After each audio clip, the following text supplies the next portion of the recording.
guys, it's Wednesday afternoon, well, Wednesday night. I'm sorry, I'm all mixed up because I usually do these earlier in the day. But anyway, my name is Kim and I'm from KinderGals, and I'm here today, just like last Wednesday, to talk about workshop teaching. And last week we talked about Writer's Workshop, and that's what we're going to be talking about again today. We're trying to answer this question: can all your kids write?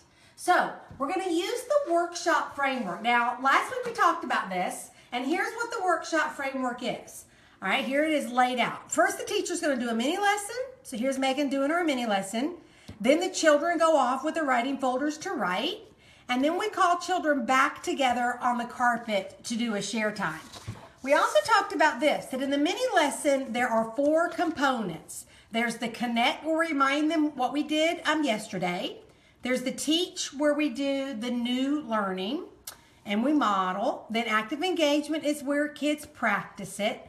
And then the link is where we remind them what we just taught them, okay? So now let's get to the answer to our question: can all kids write? Well, it really depends on what you think writing means. If you think writing means composing text, then no, all kids can't write. But if we think writing means convey meaning, then all kids can write. And here's how I've kind of wrapped my brain around the thinking. I and myself have come up with the idea that there are 3 stages that kids go through when it comes to developing meaning. So the first one is what I call the draw. And that's where the kids draw a picture and all the meaning comes from the picture. Now, this could be a scribble that they say is a house, but it looks like a tornado. But as long as they're able to tell their story from what they put on their paper, then they would be what we call in the draw.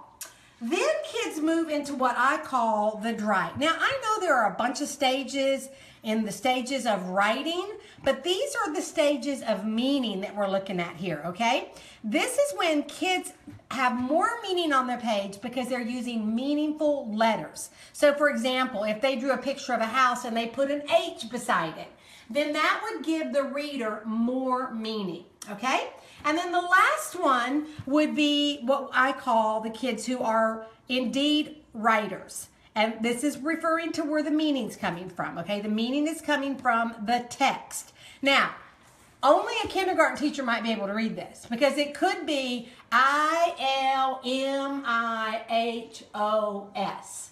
I like my house, okay? So a kindergarten teacher could read that, but it's conveying a complete thought through using text, okay? So what does that all look like? Well, yesterday I got to go to my friend Amanda's kindergarten room and hang out with her for about half the day. And during writing, she decided to tackle that. This is her first year in kindergarten. She's taught 5th grade her entire career, but she's in kindergarten and she is killing it. I'm just so proud of her. But what she did yesterday was she tackled the first thing, that children can draw a picture. That's one way that kids can write.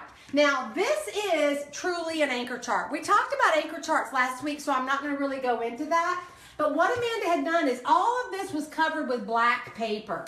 And then when she taught her lesson, she lowered this down so the kids could only see that draw a picture. Now, as Amanda was telling them that writers, one way writers can write is through drawing a picture, she modeled what she was thinking. And that's what we want to do. We want to show children how writers do it. What are writers thinking about? All right, so we call that sharing our thinking, telling the kids, now, so I'm going to think, what is it I want my story to be about? All right, and so she told a story about this weekend when it was her daughter Arlie, who I taught in kindergarten, her 15th birthday. All right, so then she moved, after she told the story, she moved to the paper where she talked to the kids about how she was deciding what to draw in the paper. What was important from the birthday party. Okay, so then she moved into active engagement, and what she wanted kids to do was think about what their story could be. So she had different children sharing out what their story could be. Then we sent kids out. Now they're just getting really started into Writer's Workshop, so no writing folders yet. They just had a piece of paper. and they were drawing their pictures. Now, one thing that I found was, in the past, I might have said to kids, tell me about your picture. And they kind of look at you and say, it's my house. It's my house, okay? So what I did differently, though, was I said to them, what is your story? It was really kind of a fluke that I worded it that way, but what happened when I said that today was I got tons of really good stories, okay? All right, now, at this point, Amanda is not going to go tomorrow into labeling a story and then Friday into writing a sentence, because her kids are not going to be ready for that yet. So instead, what we're going to do is we want children to know how to generate those good topics. Okay? So like one little boy that I went up to, when I asked him what his story was going to be, because he hadn't gotten started yet, he said, I don't have a story. So I said to him, well, tell me about what you did this weekend.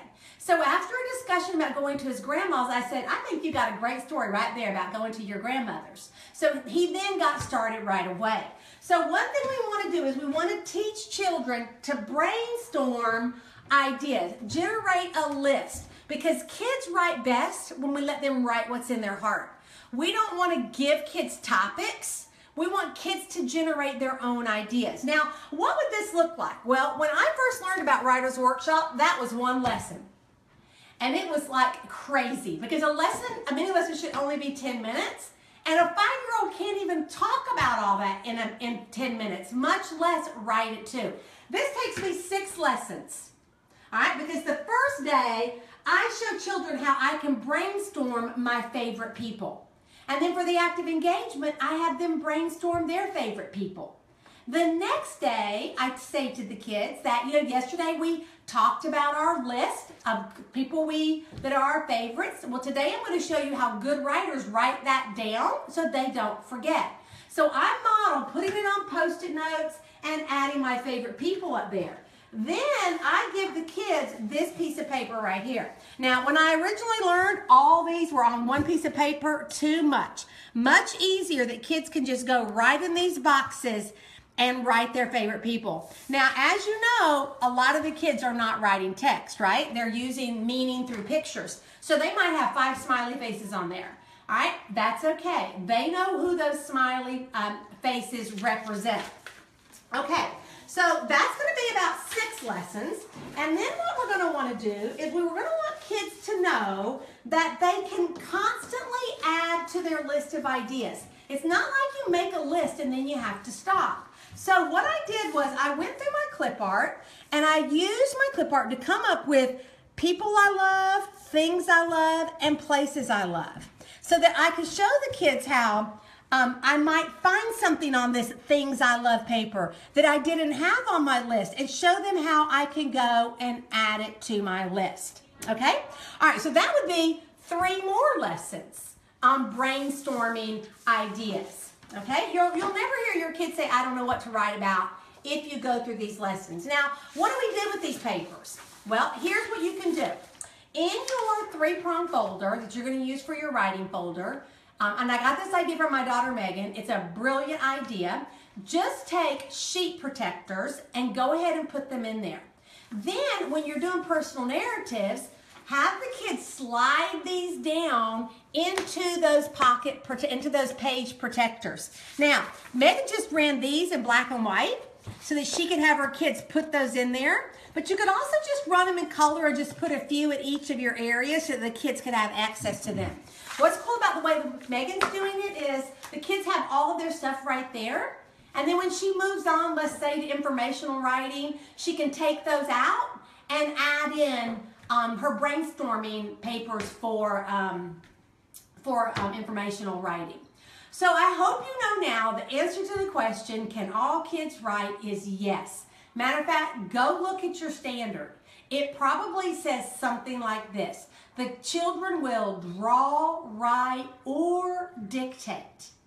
Okay, now one thing you might be saying is, well, how do I know about them writing text? What about spaces? What about capital letters? What about using dominant sounds? Well, next Wednesday, that's what we're going to talk about. So join me next Wednesday, and we're going to talk about how you evaluate a piece of students' writing. All right, until then, we'll see y'all later. Bye.